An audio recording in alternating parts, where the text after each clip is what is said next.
Assalamualaikum warahmatullahi wabarakatuh.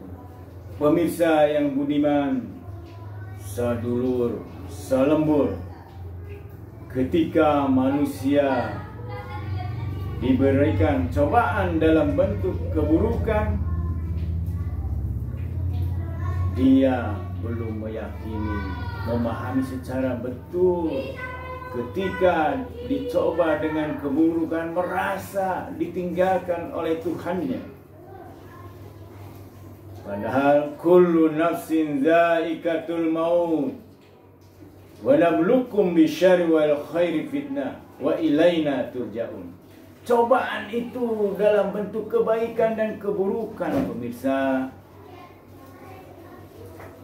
Ketika kita dicoba oleh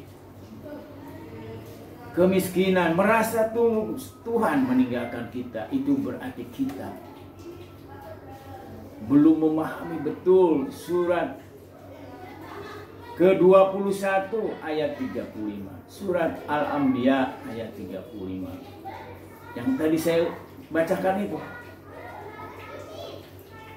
Dia merasa bahwa ujian itu dalam bentuk keburukan saja. Kebaikan dan keburukan adalah ujian dari Allah Subhanahu wa Ta'ala.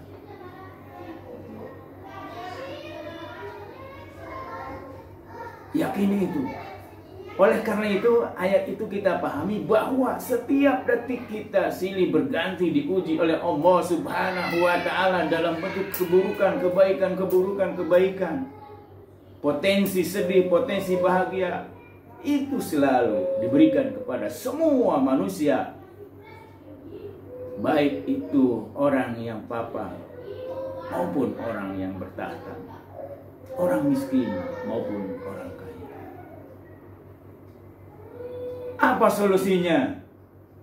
Coba buka, teliti, ya. Surat Ali Imran ayat 200. Bersabarlah kamu, kuatkanlah kesabaranmu, waspadalah terus.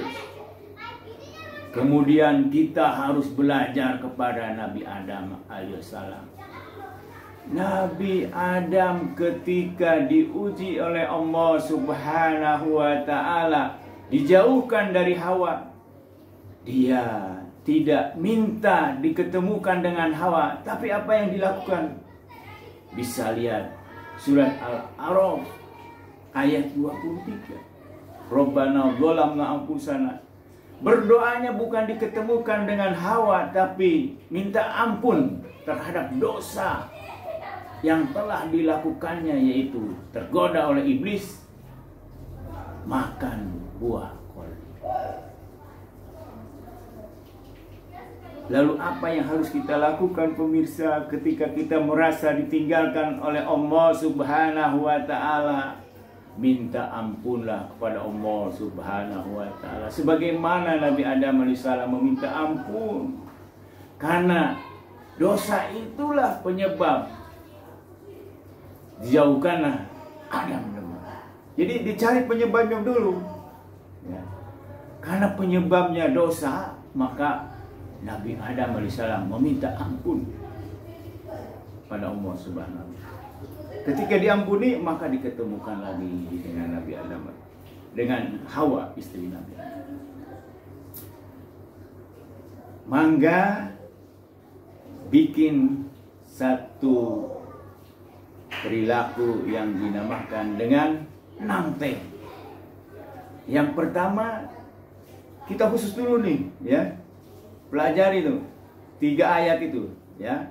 Surat ke-21 ayat 35, surat ke-3 ayat 200, surat ke-7 ayat 23. Dengan cara apa?